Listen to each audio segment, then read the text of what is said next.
All right, good morning or good afternoon. Miss Durant's still drinking her coffee this morning.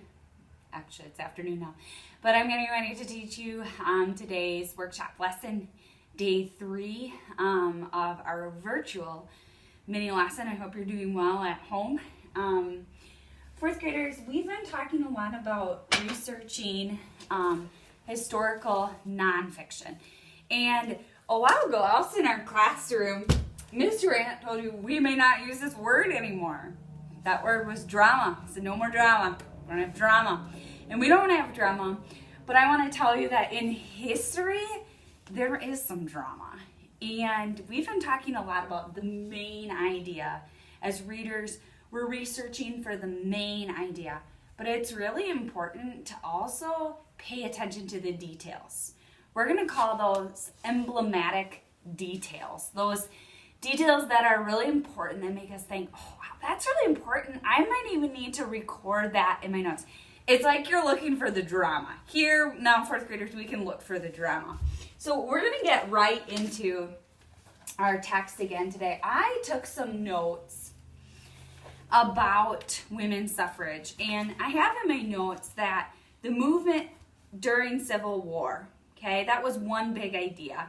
There was the women's suffrage movement grew. Susan B. Anthony and Elizabeth Cady Stanton worked together.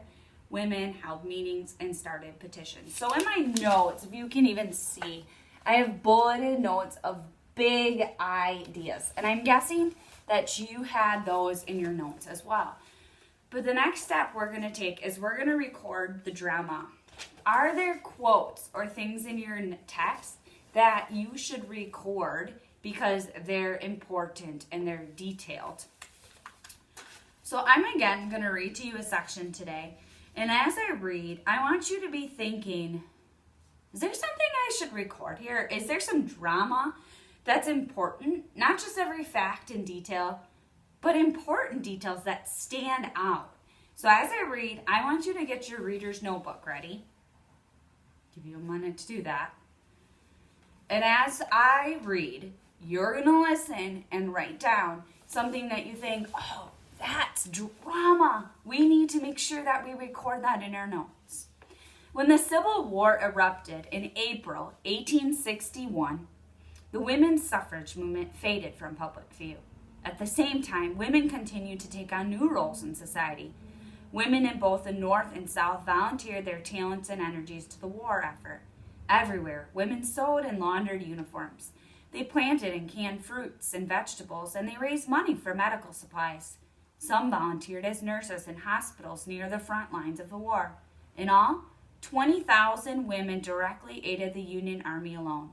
In June 1861, the U.S. government established an organization to prevent the spread of disease in army camps and hospitals. Women raised several $1 million for supplies. Stanton and Anthony were encouraged by women's expanding roles during the war. In 1863, they called for a meeting of loyal women to lay hold of their birthright of freedom. The meeting, leaders discussed both the abolition of slavery and women's suffrage.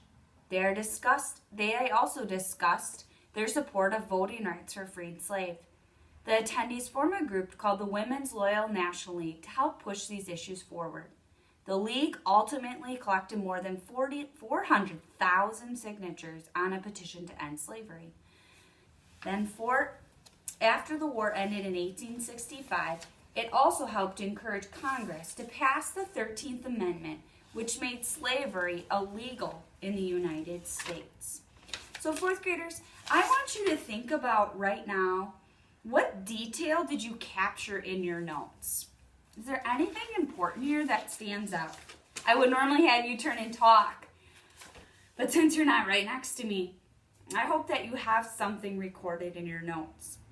When I was listening to that, as I read that before, I thought to myself, that lay hold of their birthright of freedom. Lay hold of their birthright of freedom. Loyal women. That stands out to me. That's not just another detail that I'm going to record all the facts, but that's something that's drama, right? They took this on. That's important. I'm going to add that to my notes. So readers, as you go off and do your own rereading today, I want you to think about these amazing topics, the main ideas. I want you to read and reread. But I also want you to notice details that help you understand the tone of the text. What is the writer trying to say? So I want you to make a plan today. What are you going to read? What subtopic are you going to focus on?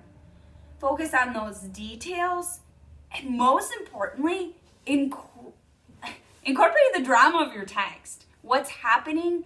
What tone is the author presenting? And I'm excited. Maybe we can even share what you wrote through Google Classroom, but keep reading, fourth graders. I will strongly encourage you to just keep becoming better readers, stronger readers. Show your parents your awesome reading stamina. Happy reading.